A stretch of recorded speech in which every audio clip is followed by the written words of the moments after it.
These guys, both in the Democratic Party and in the media, only care when you're like, I'm a Trump supporter. I'm a lifelong Trump supporter. I love Donald Trump.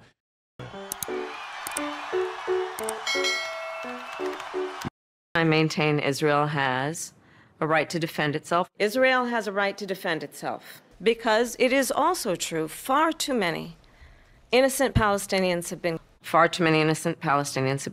a war that has led to unconscionable. Bad example, Japanese fighters fought for a cause decades after surrender. You can't thought or an idea. Wait, what? Don't compare this to Japanese colonial acts, dude. What the f are you talking about? That's insane. You just compared people that are victims of a genocide to people who conducted a genocide. Like a really horrifying genocide that doesn't get much coverage in the Western world, nor does it get any coverage at all, as a matter of fact. Genocide that the government, the modern government of Japan, still pretty much doesn't recognize it, that it even existed. Suffering of many innocent Palestinians. What we know is that this war must end. This war has to end. This moment gives us an opportunity to finally end. Yes, I know it's like effing. Just put it in low latency mode and let it ride, chat. You know it, okay? There's not much I can do about it. I don't know what to do. End the war in Gaza. She would say, and said this week, that is message discipline. But this, for her, is a very important political issue where there is a segment of the Democratic coalition that wants to see actually a change in the rhetoric. They want to see her move in a particular direction. Has she done enough? I don't think so. And I've been talking to people in the business sector in the Arab American community, and I was really surprised this week to get an earful to hear them say that third party not vote at all or vote for Donald Trump. And I'm telling you, it's How is that surprising to you? How delusional is everyone? You are a foreign affairs analyst. Why is that surprising? Why? How can that be surprising? These people's family members are being slaughtered with their tax dollars. Like, of course they're going to say that. What are we doing, man? What a weird situation. not obviously a significant sample size, but I cannot find one Arab American within my social circle in business or personally on Trump campaign line. Please read 1,000 votes for uninstructed in Wisconsin. That's more than twice Joe Biden's margin in 2020. In Michigan, 101,000 uncommitted votes. That's just shy of what Joe Biden won that state by. I mean, this is important and it could be decisive. And there's 200,000 Muslims in Georgia that no one talks about, too. And in the CARE poll, which came out several months ago, Kamala Harris was in third place among Muslims in several of those states, behind both Donald Trump and Jill Stein. So there is. You got crazy. I think a lot of y'all are delayed as shit.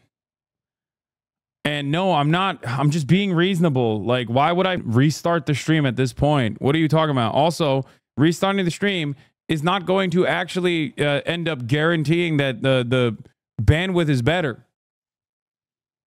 Just go on low latency mode and let it ride. And it's back now. Anyway, it's no longer dropping. I'm not kidding when I say I feel like they're having this conversation because they're saying they're going to vote for Trump. I swear to God, the media is only conditioned into one speed, and that is, how can we talk about Trump supporters and Trump voters? I swear to God, I feel like the only reason why they're talking about this is because like now Arab voters are like, oh, I'm going to vote for Trump actually. That's it, bro. One speed. These guys, both in the Democratic Party and in the media, only care when you're like, I'm a Trump supporter. I'm a lifelong Trump supporter. I love Donald Trump. Here's how you can win my vote. If you package everything with that statement in mind, you're going to get tremendous results. This position that she's in. But she also said, by the way, in clips that they shouldn't go to Rafah. And she said that she would put something on the table against Bibi Netanyahu's government if they did go into Rafah. And now she's taking up. Yeah, what did she put on the table? Nothing. This is what she put on the table. Big credit that the terrorists in Rafah. It is a little bit of a flip-flop moment for her in a very fast time, considering how frequently she flip-flops. You're talking about also what Joe Biden's position was. He was the one who created that red line about Rafah, which Israel completely ignored. But one interesting thing, I mean, I noted Trump didn't address this today at all. Yeah, I'm surprised. I don't think he needs to, honestly. I mean, I think... I mean, don't you think it's a huge... I mean, no, this is a big moment. It is a big moment, but if I'm looking at it through the political lens, I'm listening to everything you just stated, and if my daughter is sending her father-in-law out to these consequential places and they're talking to that particular community, I'm going to allow that to exist.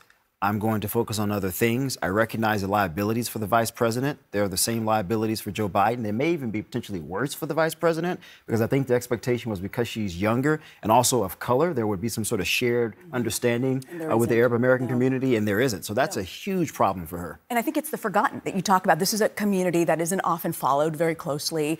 They've typically, in the past 2 decades, voted Democratic. And to have these people say this, and keep in mind, when you look at this and people are viewing in the Arab world, 60% of the Arab world is under the age of 30. They are coming of age with this war.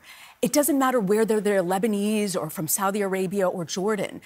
They feel very strongly that this needs to end. And when you talk to them about what direction we should go in with the White House, they don't believe that Kamala Harris is offering a change. Well, and they also, there's a particular concentration in Michigan that affords its own power of swaying, not quite like Cubans in Florida, but that same point. And that's why it's been a little surprising to me that the Democrats have not approached this much differently, because if you want to try to win this without Michigan, go ahead and do it. I just would not make that my strategy. And it felt like they basically punted on that with their policy. Well, it's a kind of, I mean, they're in a tough spot because there is U.S. policy, which is staunchly behind Israel. There is also a pretty sizable contingent of Jewish Democrats for whom this is also a huge issue. So she's trying to be right there in the middle, not what Arab American voters and Muslim voters want to hear. They don't want a down-the-middle response to this. Yeah, I think it's a tough position to be in, because I think that she's the current VP of a president that has a policy that she needs to be respecting and behind, and she's a current candidate, which rarely happens the way we're doing it like this. And so what, if I may ask you, what does the Arab community want to hear from her? They want to say she's going to do what that she could do without stepping on her boss's toes? I think it is the loss of life over and over again, the fact that this many people can die and nothing be done about it. That's so crazy. They're like talking about this. Do they not have any Arabs on this panel? What is going on? Why is there... I just realized, like, there's not a single Arab on the panel. God damn it, dude. Like, there's not... Is there a Muslim on the panel? Is there a Palestinian on the panel? What a weird conversation, dude. Yeah, let's ask a bunch of random people on to just, like, speculate about why these weird Arabs are making such strange decisions.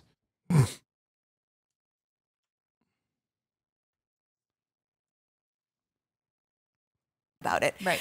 And they feel that they don't have a voice and ability to advocate for what they believe should be an end to this. And simply calling for an end is not enough for this community.